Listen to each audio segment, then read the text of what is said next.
a la tierra que yo te mostraré. Así dice la Escritura. Vete, deja todo y yo te voy a mostrar una tierra diferente. ¿Y sabe qué pasó? Abraham obedeció. Abraham obedeció.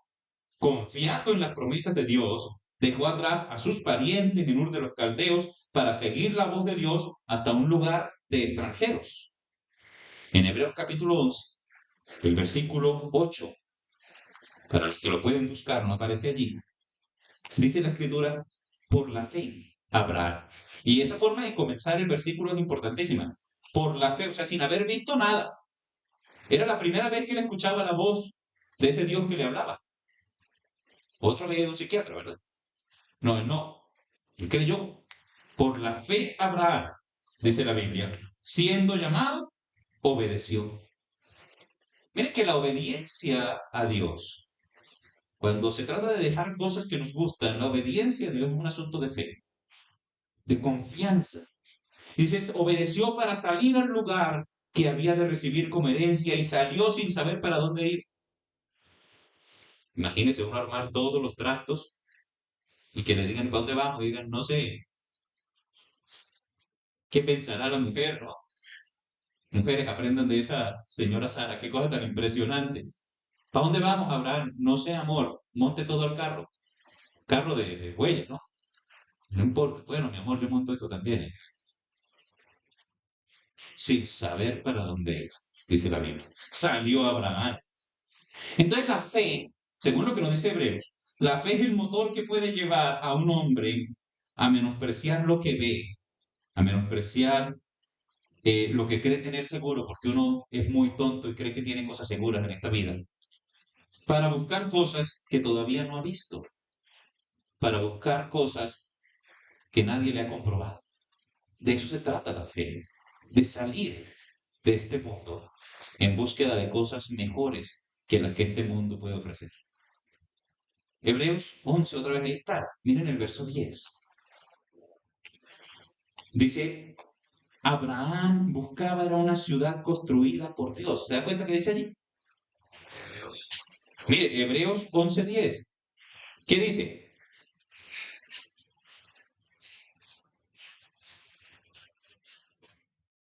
Ah, y entonces Abraham pensaba que él salió porque Dios le dijo que saliera, pero él no salió pensando en una ciudad terrenal, porque una ciudad terrenal tenía ahí en Ur. Ahí en Ur de los Caldeos había una ciudad terrenal donde él era parte de la sociedad de Ur de los Caldeos. ¿Qué buscaba Abraham cuando montó todas las cosas al carro, echó a la mujer al carro y se fue? Dice, buscaba una ciudad cuyo arquitecto y constructor es Dios. Y yo estoy completamente seguro por las escrituras que Abraham está ahí, en ese lugar que buscaba. En la ciudad cuyo arquitecto y constructor es Dios. Cuando el Señor llamó a Abraham a su presencia, Abraham entró en esa ciudad celestial. Cuando esa ciudad celestial descienda sobre esta tierra, ahí estará también Abraham, habiendo encontrado lo que salió a buscar, porque lo buscó con los ojos de la fe. Dese cuenta qué importante es esto, porque Abraham fue ese hombre que personifica la fe. La Biblia lo llama precisamente el padre de la fe. Era y es un amigo de Dios. Así lo dice la Biblia. Dios dijo, es mi amigo. Yo cómo no le voy a contar lo que voy a hacer si él es mi amigo. Cercano a Dios. Sin duda es un título que todos queremos, ¿no? Que nos digan, somos amigos de Dios. Amigos de Dios. No. Ahora, observando a Abraham dar pasos de fe, se encontró un familiar cercano. O sea, mientras Abraham estaba, llegó a la casa un día, imagínese usted, Abraham llega a la casa un día, Abraham tenía bienes, tenía vacas, tenía ovejas, tenía siervos, tenía de todo. En uno de los caldeos, salía a la calle, don Abraham, ¿cómo está? Era un hombre de 70 años, que había vivido la vida allá. Allá lo había construido, lo había hecho. Lo que pasa es que en ese entonces los hombres eran más duritos y aguantaban más, pero ya lo hecho. Hombre hecho y derecho. Y entonces llega un día y le dice a la mujer, amor, nos vamos. ¿A dónde? No sé. Así fue así la conversación. Ahí en esa familia había un familiar de él mirando, mirando a Abraham y dando pasos de fe, pasos hacia una ciudad que él no conocía, que él sabía que Dios lo había hecho. Y ahí estaba un familiar que era un sobrino de él, porque Abraham no tenía hijos. Y ese sobrino se llamaba Lot. Ese sobrino se llamaba Lot. Y ahí él lo vio. Él vio a su familiar ir dando pasos de fe. Salió de Ur, fue a Arán, que es una ciudad al norte, y luego bajó a Canaán, que es una ciudad de extranjeros para él. Y según Génesis capítulo 12, el versículo 5, Lot fue influenciado al temor a Dios por el tiempo que compartió con su tío. Ahí estuvo viviendo con su tío un tiempo, y cuando Abraham salió de su casa, echó al sobrino en el camino. ¿Y vos te querés venir? Venite, vamos. Se llevó al sobrino con él. Se llevó al sobrino con él. Así, de alguna manera, podemos entender que había una relación estrecha, porque es que uno no se lleva a vivir con uno a cualquiera, sino a alguien que uno aprecia y que uno lo puede tener ahí, ¿verdad? Entonces se lo llevó a vivir con él, se lo llevó a vivir con él, un sobrino, un sobrino. Y el sobrino estuvo dispuesto a irse con el tío que dijo que no sabía para dónde iba. Pero dijo, no importa para dónde vaya tío, yo no voy con vos. Y se fue con él. Y eso, estudiar si la Biblia lo hace interesante la historia. Pues se puede imaginar uno la relación tan bonita que tenía Lot y Abraham. ¿Y qué tanta influencia tenía Abraham en la vida de ese sobrino que había quedado huérfano muy joven, ¿no? Y que seguramente Abraham era el que había criado, el que había influenciado completamente. La Biblia nos dice que Abraham y Lot no pudieron vivir juntos por mucho tiempo, ¿no? Después de que llegaron a Canaán y tuvieron algunas aventuras juntos, empezaron a hacer mucha plata. Y los ganados se incrementaron y las vacas se incrementaron y ya eran tantas vacas y tantos siervos y tantos pastores y yo soy pastor de Abraham y yo soy pastor de Lot, pero nos tocan el mismo potrero, que en algún momento hubo roces ahí y se agarraron a pelear los siervos, los pastores de Lot y los pastores de Abraham. Entonces, en Génesis capítulo 13, el verso 8 y 9, Abraham le dijo a Lot, vamos allí, juntos. Abraham 13, 8 y 9. Génesis 13, 8 y 9. ¿Estamos? Leemos a la cuenta de 3. 1, 2, 3. Entonces,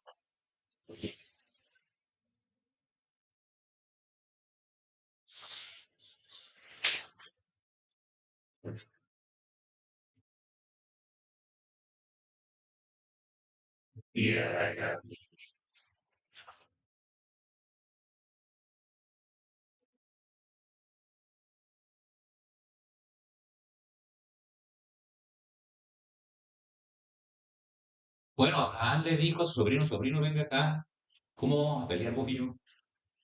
Somos familia, por plata no se puede pelear. Abraham lo tenía muy claro, Abraham lo tenía muy claro, que uno no puede perder la familia por plata. Hay gente que es tan ciega que no se da cuenta que eso es un principio de la vida, que vale más la familia. Gente que pierde a todos los familiares por un pedazo de tierra, o por una vaca, o por una plata que le prestaron, etcétera. Cuidado con ser tan poco sabio en la vida. Pero Abraham sí sabía cómo era la cosa y le dijo, no, sobrino, no, uno por plata no pelea, venga para acá. Toda la tierra está aquí delante de nuestros ojos. Coja para donde usted quiera, yo cojo para el otro lado, para que quepamos. Y entonces luego comenzó a mirar qué había. Y dice la escritura que había un pedazo de tierra que era como ver el huerto de Edén. Era la llanura del Jordán. Era una tierra de riego toda ella. Es decir, como el Jordán crecía, se desbordaba, regaba la tierra y los árboles ahí eran enormes. Los pastizales eran verdes todo el tiempo, frondosos. Era una tierra extremadamente fértil, próspera, que producía comida. Sí, sí. No, uno escupía y salía un palo de papaya. Era una cosa maravillosa, era una maravilla de tierra, era una maravilla de tierra. Sí, ese era el tipo de tierra que estamos hablando aquí. Y Lot dijo, pues yo me voy a vivir ahí, yo me voy a vivir ahí. Y si usted lo piensa, no era tan agalludo, no, era normal.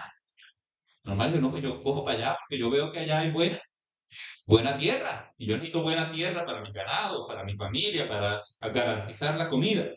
Entonces Lot cogió para un lado y Abraham para el otro. Así nos cuenta la historia que sucedió.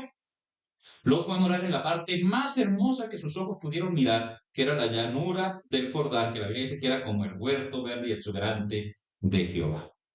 Sin embargo, la aparente prosperidad de este mundo, que fue lo que vio Lot, esconde trampas para el alma del hombre que es piadoso. Siempre, hermanos, sepan ese principio. La prosperidad de este mundo esconde trampas para el alma del hombre que quiere agradarnos. Y eso le pasó a Lot. Lot se fue a vivir a la mejor tierra que él, sus ojos pudieron ver, pero él no era el único que había visto que esa tierra era buena y que se podía vivir ahí bien. Mucho tiempo antes, algunos habitantes habían fundado algunas ciudades. Se llaman Sodoma, Gomorra, Adma, Seboín y Zoar, las ciudades de la llanura del Jordán. Eran ciudades amuralladas, bastante prósperas, porque claro, en ese lugar donde la comida era fácil de conseguir, pues eran ciudades extremadamente prósperas. Génesis 13:2, por favor. Génesis 13:12. Perdón, Génesis 13:12. ¿Quién lo puede leer? Fuerte.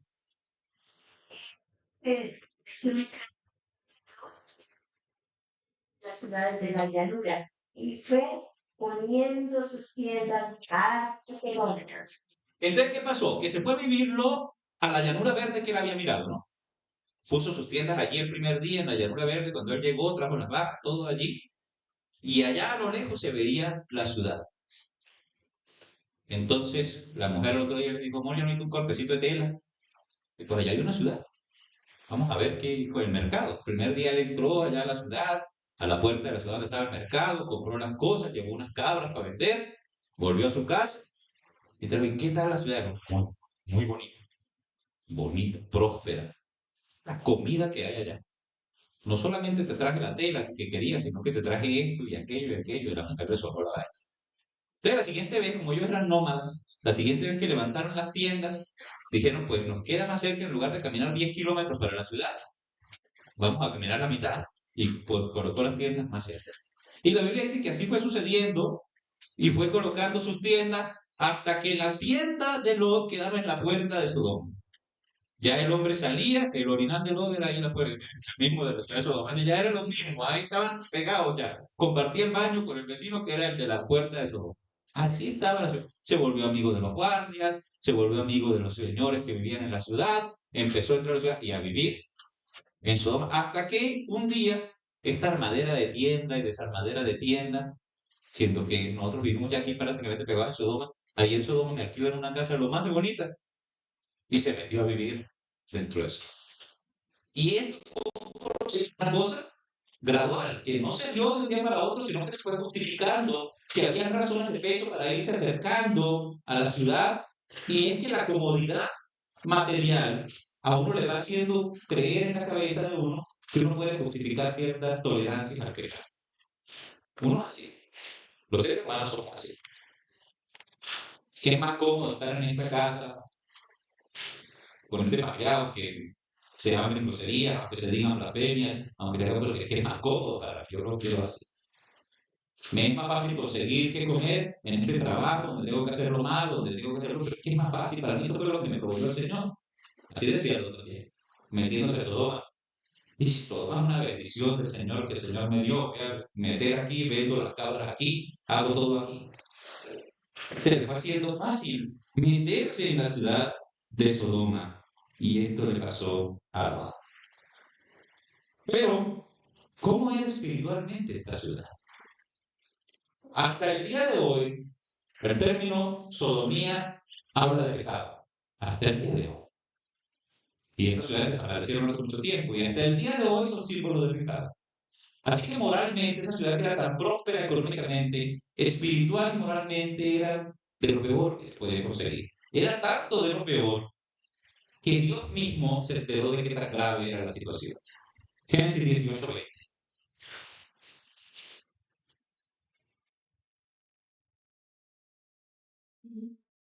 Génesis 18:20.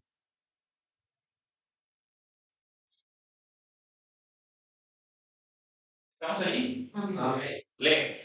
Entonces Jehová le dijo, por cuanto el clamor contra Sodoma y Gomorra se aumenta más y más, y el pecado de ellos se ha agravado en extremo. ¿Cómo era la sociedad? Terrible, terrible. Dios dijo, no, es que las quejas que me llegan a mí todos los días, los emails que me están llegando de quejas, sí, PQR, bueno, ahí estaban llegando las quejas, reclamos contra la ciudad de Sodoma por medio de la oración de las personas. La gente estaba cansada de la corrupción de Sodoma y Gomorra. ¿De dónde venía esa corrupción? La corrupción venía de lo que dice Ezequiel 16. Ezequiel 16, 46 al 50 dice, he aquí esta fue la maldad de Sodoma, tu hermana. Soberbia, saciedad de pan y abundancia de ociosidad tuvieron ellas y sus hijas, y no fortaleció la mano del afligido y del menesteroso. Y se llenaron de soberbia e hicieron abominación delante de mí, y cuando las vi, las quité, dijo Jehová.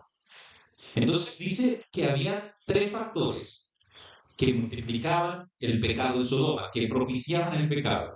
Soberbia, gente muy orgullosa, creídos completamente de que eran los más del mundo. Saciedad de pan, como yo les digo, ya no recordaban, producía comida, entonces los hombres no tenían que esforzarse por trabajar. No eran hombres que salían todos los días a sus labores a trabajar juiciosos, sino que la comida sobraba, les llegaba facilito.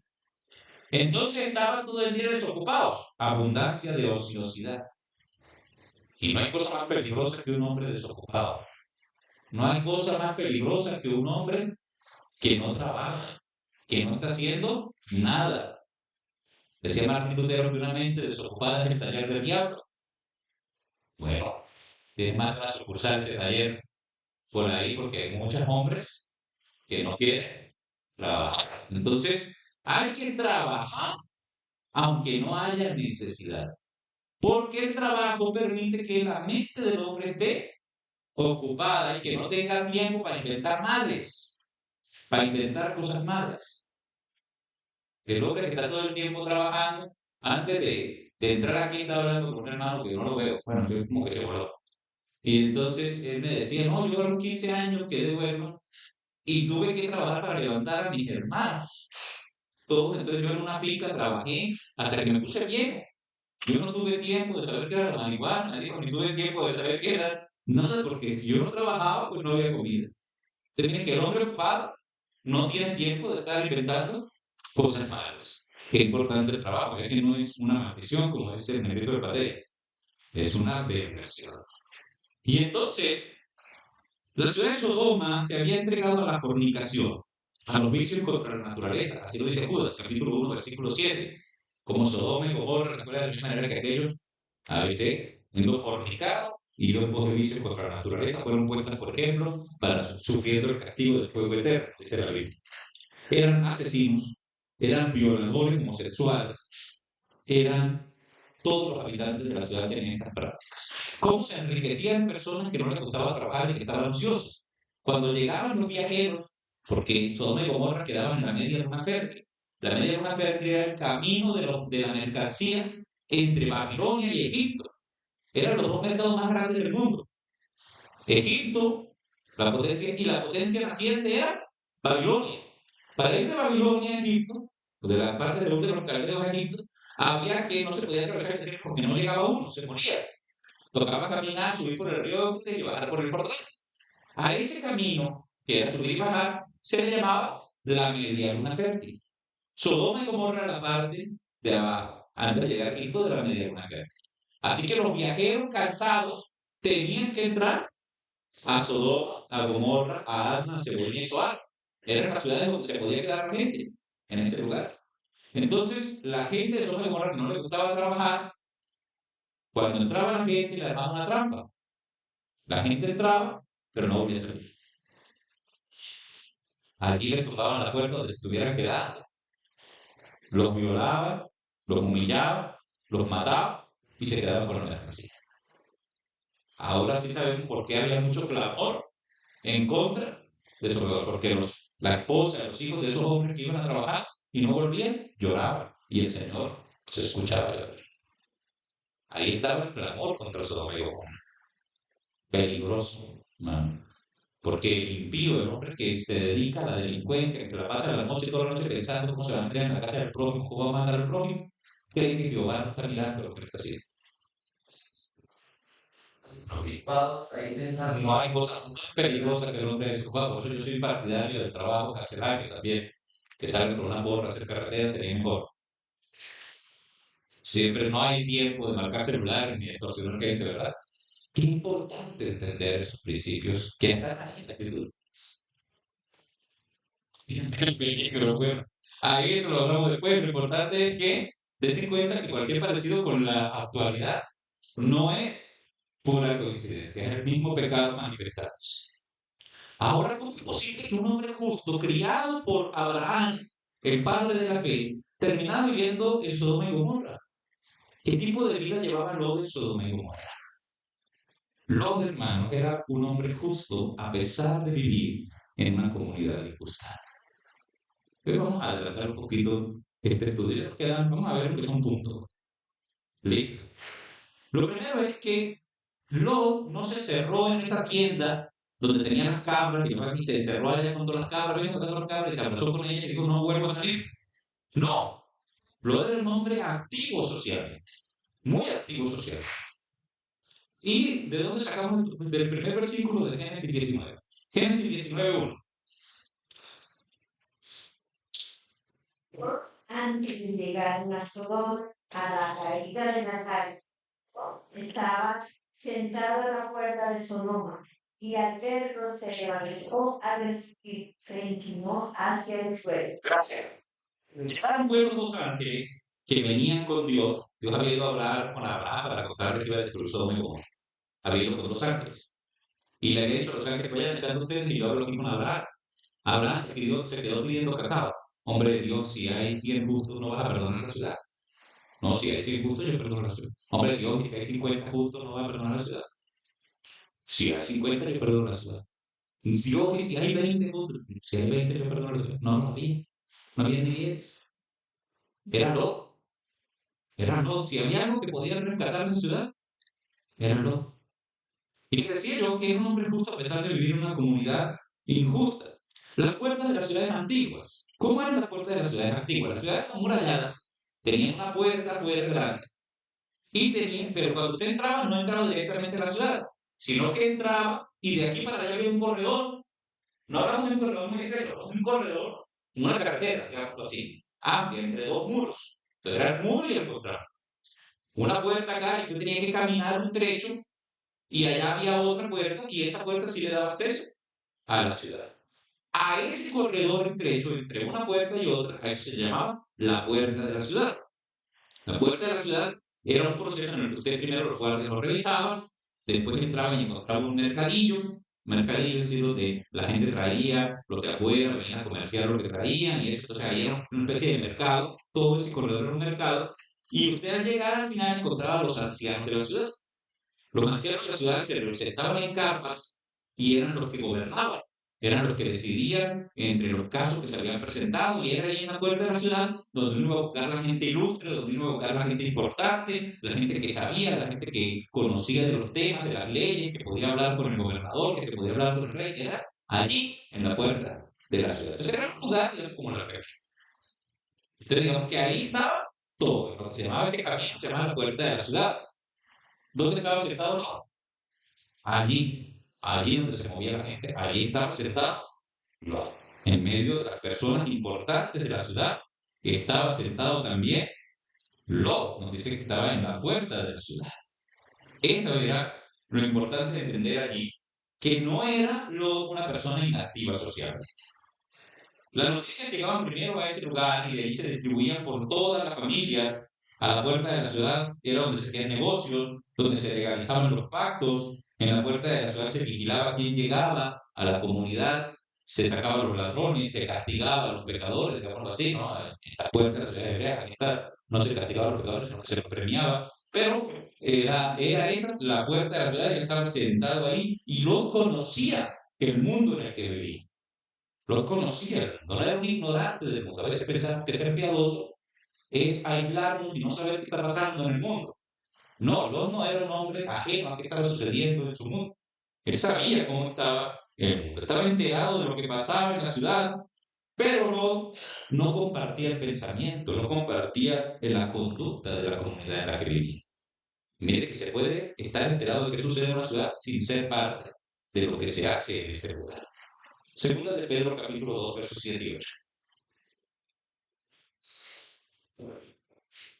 Segunda de Pedro 2, 7 y 8. Vamos a leer, como son dos versículos, el primero lo van a leer las damas y el segundo los caballeros. ¿Listo?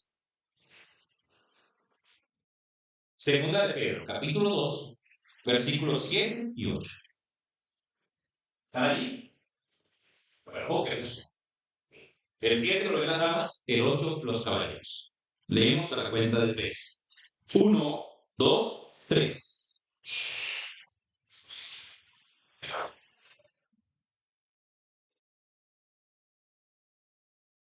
Es de otro que la mañana todos ellos. Oiga, Dios dice que libró al justo. Eso es el final de la historia, como si nos contara el final de la película ya. Entonces, Dios libró al justo que estaba abrumado, completamente rodeado por todas partes, como de bruma, como de niebla, es el concepto. Abrumado por la conducta terrible, nefanda de los malvados. Y dice que cuando pasaba el cubo de besando, ¿no? Mataron a 15 y ciertas cosas, robaron, violaron, cosas. Él no se le dolía, él se dolía. Dice que le dolía. Bueno, yo no sé si había cubo allá, creo que no, pero de todas maneras alguien llevaba la noticia. Alguien llevaba la noticia y cuando llegaba la noticia dice, afligía cada día su alma justa al enterarse, al oír de los hechos asquerosos que hacían las personas. Se le afligía, a él le dolía lo que estaba pasando en la ciudad. Le dolía ese lugar. Un hombre, hermano, no está obligado a pensar como la sociedad que lo rodea. Eso lo aprendemos de esto. Se puede ser activo socialmente y no se está obligado a participar de las conductas perversas de los hombres de esta sociedad. No se está obligado tampoco a aprobar las ideologías, porque son una ideología, ¿no? La ideología del asesinato, del robo, del pillaje, eso se regó allá en la ciudad, pero él no estaba de acuerdo con eso, a pesar de que vivía en esa ciudad. Y los creyentes como lo estamos también abrumados. O sea, por todas partes donde usted mire, usted se asusta. Me decía, el hermano que no está con nosotros hoy, me decía, hermano, ya no quiero mirar las noticias porque se asusta uno de lo que dice. Hasta ese punto el creyente está rodeado de conductas, de discursos, prácticamente cosas pecaminosas por todas partes, pero nosotros no tenemos por qué adoptar esas cosas. Y nosotros no tenemos por qué, para estar activos socialmente, aprobar esas cosas. En ningún momento estamos obligados a eso. Porque Romanos capítulo 12, el versículo 2, comienza diciendo, no os conforméis a este siglo. O sea, no tomen la forma. No sea como la plastilina que donde la ponen y la apretan sale con la forma. No, no tome el molde. No se amolde. No tenga la forma de este. Y es importante entender ese concepto. Usted no tenga la forma de este mundo, sino transfórmese. Transfórmese. Coja otra forma. ¿Cómo lo va a hacer? Haga nuevo su entendimiento. O sea, no entienda el mundo como lo entienden las personas afuera. Y tenga cuidado, porque si nosotros tenemos una formación igual a la de afuera, que la mayoría la recibimos en colegios públicos, que estamos todo el tiempo mirando la televisión pública, que estamos todo el tiempo mirando las redes sociales, pues es muy difícil tener una forma de pensar diferente si estamos en lo mismo. Evidentemente hay que tener una fuente diferente de información. Por eso los creyentes que no leen la Biblia están fregados. Creyente que no lee la Biblia está muy mal espiritualmente, es muy mal. Porque usted no lee la Biblia, pero sí está viendo redes sociales. Usted no lee la Biblia, pero sí ve televisión. Usted no lee la Biblia, pero sí escucha el radio todo el día en un carro. Usted no lee la Biblia, pero sí habla con los vecinos. Entonces, ¿quién está formando la mente usted? Y entonces, ¿cómo se va a transformar si no hay de dónde coger otra forma? Transformarse es coger otra forma. Pero si el único molde que hay en el mundo, pues no se va a poder transformar. Transfórmese por medio de la renovación de su entendimiento para que compruebe. ¿Qué es comprobar? ¿Qué es probar? ¿Y qué es comprobar? Demostrar, ¿verdad? Saber que realmente esta es la voluntad de Dios. Y la pregunta es, si usted realmente puede decir con seguridad, esta es la voluntad de Dios, yo sé que esta es la voluntad de Dios, o anda ahí buscando señales. Hay cristianos hasta el día de hoy que tienen una falencia espiritual grave, que están buscando señales, van por la calle y dicen, si ese carro llega a la antena antes que yo, es porque Dios quiere que tal cosa. Así va a interpretar los señales.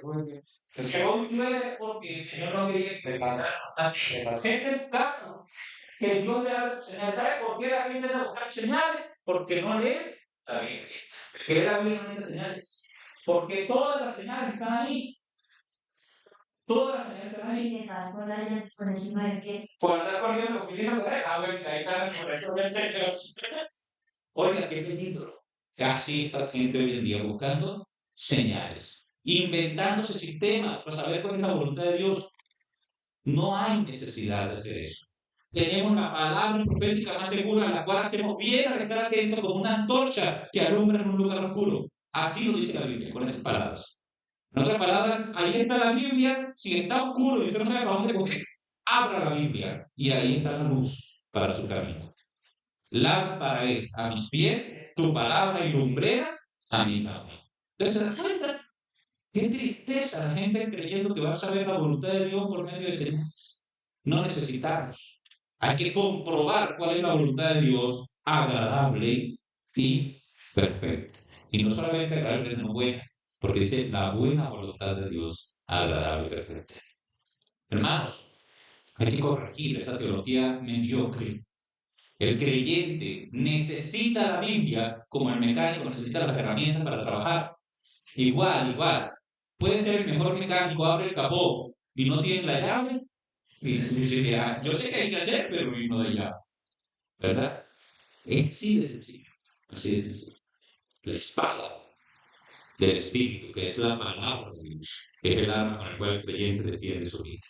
El creyente no se puede amoldar al mundo que le rodea. El creyente debe entender las olas sociales. El creyente debe entender las olas políticas. El creyente debe entender las olas culturales con un entendimiento diferente, con un entendimiento espiritualizado. Donde los demás no ven a Satanás obrando, el creyente lo ve.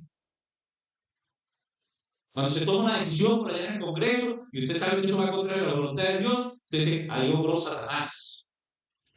No le diga así que el congresista hace 20 años. No, estoy hablando de él. Estoy hablando de Satanás de la Biblia, de Satanás real, que está actuando a través de los corazones de los impíos.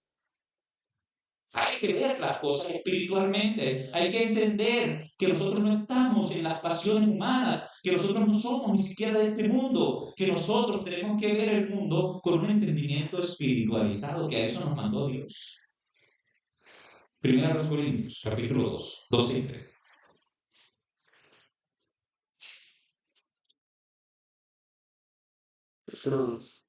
Dos y tres. Un varón que me haga el favor de leer 1 Corintios 2, versículos 12 y 13 con voz tronante.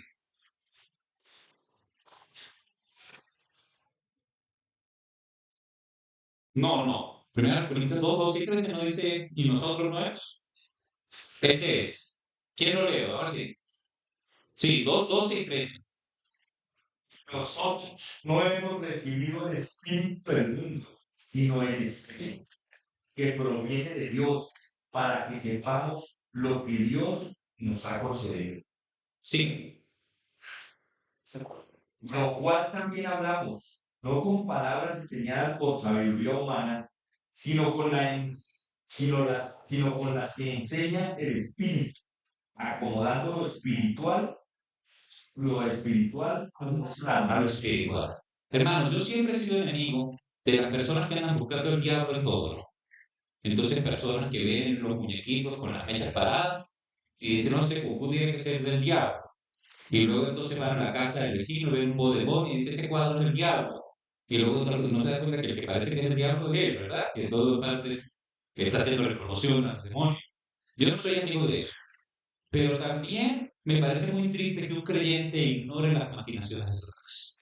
Y no se dé cuenta que detrás de cada circunstancia sociopolítica que esto se vive, que detrás de cada guerra, que detrás de cada conflicto, no se mueven solamente intereses políticos, no estamos hablando solamente de izquierda, de derecha, que si Uribe, que si Petro, que si es, no, hermano, estamos hablando del bien y el mal. Estamos hablando de que el que no conoce a Dios siempre será un objeto de Satanás, instrumento de Satanás, sea de la línea política que sea. Será un instrumento de Satanás. ¿Por qué? Porque no puede ser otra cosa, porque no conoce a Jehová. Y el que no conoce a Dios, el que no se ha entregado a Cristo, no puede producir lo bueno. ¿O acaso le vamos a llevar lo contrario a la Biblia? ¿Produciréis a vosotros algo bueno siendo malos? Dice la Biblia. Así lo dice la Escritura. Debemos de ponernos las ilusiones en las cosas de este mundo y entendamos que detrás de todo lo que vemos social, políticamente, hay cosas espirituales. Y que nosotros no estamos para estar obtusos, solamente considerando las cosas terrenales y no dándonos cuenta que detrás de eso hay cosas espirituales. Y en las cosas espirituales, ahí sí les digo la realidad, la naturaleza benigna es única y exclusivamente de Jehová, de Cristo. Y nunca por proveer algo bueno del padre de las mentiras, el cual es Satanás. ¿Qué condición? Porque Lot sí lo podía ver. Lot estaba en Sodoma y Gomorra y escuchaba las cosas y sabía que eso estaba espiritualmente mal. Y él se pudo guardar de la contaminación de Sodoma y Gomorra.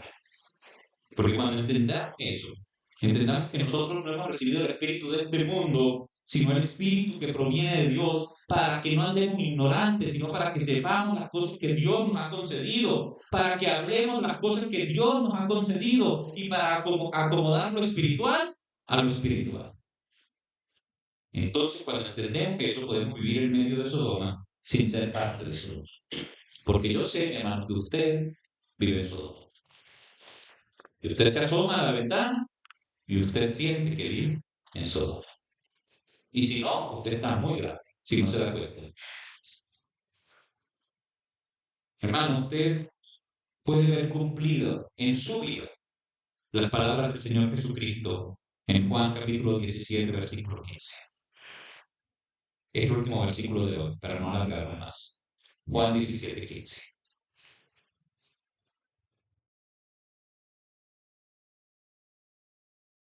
¿Están ahí? Leemos juntos. 1, 2, 3. No ruego que los quites del mundo, sino que los guardes del mal. No se trata de esconderse de este mundo.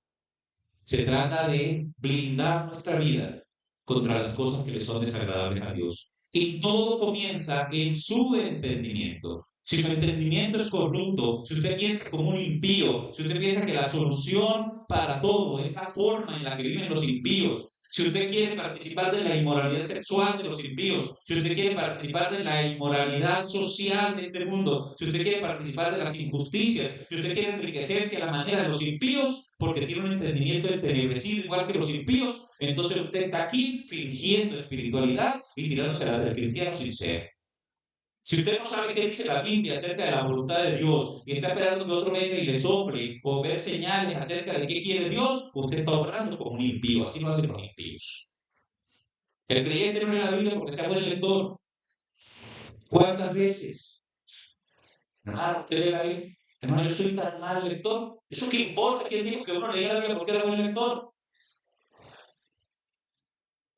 Uno no lee la Biblia porque sea buen lector. Uno lee la Biblia porque la necesita. Que es mi necesidad que la Biblia me confronte, que la palabra de Dios me corrija. Es mi necesidad de conocer a mi Salvador, de conocer a mi Creador, el que me motiva a abrir esa Biblia aunque no tenga ganas. A escuchar qué dice la palabra de Dios. A venir a una iglesia. Uno no viene a la iglesia cuando está emocionalmente en condiciones de venir a la iglesia. Uno viene a la iglesia cuando está bien y viene a la iglesia cuando está mal. Viene a la iglesia cuando está regular, porque uno necesita a los hermanos para que lo animen a seguir a Cristo, porque yo soy pecador. Y si no vengo, me hundo. Entonces dejemos de ser cristianos mediocres. No estamos en un lugar donde podamos ser mediocres. Estamos en Sodoma, viviendo todos los días en medio de la porquería de este mundo. En un país y en unas tierras, no importa que sea este país o cualquiera, va a encontrarse la misma situación, tierras corruptas, falta de entendimiento, que siguen defendiendo el pecado y la maldad, en medio de los cuales el creyente alumbra. ¿Cómo va a alumbrar usted si no tiene baterías? ¿De dónde va a sacar la energía si está desconectado de Dios? Porque si algo sabemos, que alguna vez vivimos en un campo y tuvimos las lámparas del tigre, con esas baterías que tenían un tigre pintado, que si usted no llevaba unos repuestos a mitad de la trocha, se quedaba sin con qué mirar el camino. Hermanos, recárguese con la palabra del Señor. Busque al Señor y sepa que como lo usted puede vivir en esta sociedad, pero no está obligado a vivir como vive esta sociedad. Porque el Señor dijo, no te pido que los quites del mundo, te pido que los guardes del mal. Póngase de pie y gloria a Dios. Hermano, quiero dar gracias. Gracias te damos, Señor, por la palabra que nos has permitido escuchar. Gracias, Señor, porque es tu palabra la libera nuestro camino, la lámpara que nos alumbra en todo lugar, en todo momento. Gracias, Señor, por las penas, por las aflicciones, por el dolor, por la tristeza, pero gracias, Señor, porque en ti tenemos esperanza y toda consolación. En tu nombre, Señor Jesús, damos gracias porque nos permitiste reunirnos acá en este día para ofrecerte adoración, alabanza y escuchar tu palabra con toda nuestra atención. En el nombre del Señor Jesús, amén. Amén.